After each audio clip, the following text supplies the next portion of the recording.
ఇన్ని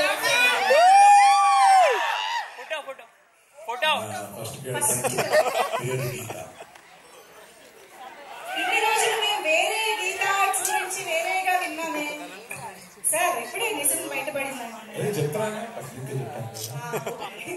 okay, breaking news. ఏదో ఒక వైరల్ న్యూస్ ఇవ్వాలి. నేను 2021లో మీరు చెప్పారు కదా, నాకు ఫస్ట్ 21లో చెప్పారు కదా నాకు. అప్పుడు సినిమాగా దాన్ని మారలేదు. ఆహాకి వచ్చి ఆయన వెబ్ సిరీస్ కింద వినిపించారు. నేను సినిమా చేస్తే బాగుండు అని అప్పటి నుంచి ఉండి, నేను ఎప్పుడు కనపడినా ఆయన్ని ఆ కథ ఏం చేసావు, ఆ కథ ఏం చేసావు, చాలా మంచి కథ, అది సినిమాగా వస్తే బాగుండు అని అనుకుంటే, అందులో ఆ అమ్మాయి అంత క్యారెక్టర్ని మొయ్యగలగాలి. ఇవాళ అంత క్యారెక్టర్ని మొయ్యగలిగిన కెపాసిటీ రష్మిక. అంటే ఎంత బాగా చేసిందంటే, బెస్ట్ యాక్టర్ వస్తే ఏమీ నచ్చడం లేదు, అంత బాగా చేసింది అమ్మాయి. అందుకని నాకు అంటే తనని చూస్తే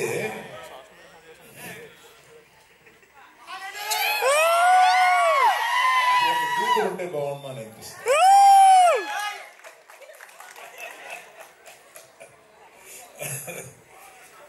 కూతురు లేదు కనుక. సరే, మనం ఇంకా ఎక్కువ మాట్లాడతాను. ఎప్పుడంటే మన ప్రీ రిలీజ్ వస్తుంది, దానికి విజయ్ దేవరకొండ తీసుకొద్దాం.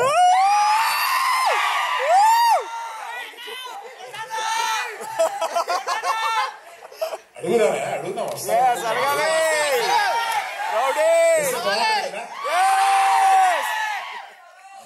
ఈ రికార్డింగ్ కూడా వినిపిస్తాను.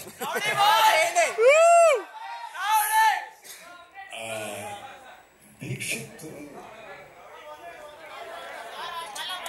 ఏమైంది? అదే ఎక్కడి నుంచి రాలేదు చెప్పు. అక్కడి నుంచి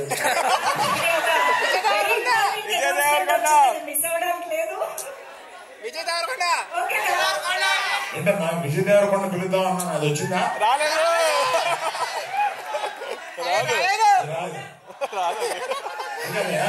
ప్రీ రిలీజ్ ఫంక్షన్ కి విజయ్ దేవరకొండ పిలుద్దాం అన్నా. సో ఆయన వస్తే బాగుంటుందా? బాగుంది.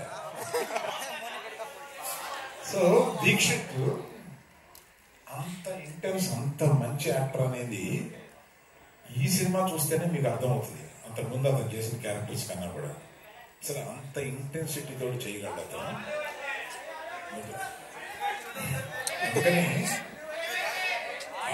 వీళ్ళందరినీ శిల్పాల కింద చెక్కింది మా డైరెక్టర్ గారు.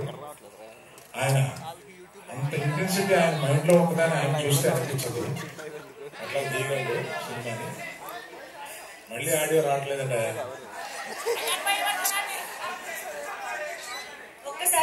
బాబు కొంతమంది దగ్గరికి వస్తే అది నేను కొంచెం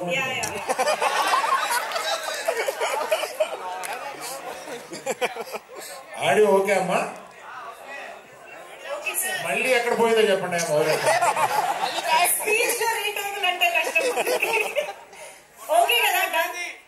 కంటిన్యూ చేసి మీ అందరికీ వినిపిస్తుంది కదా? హలో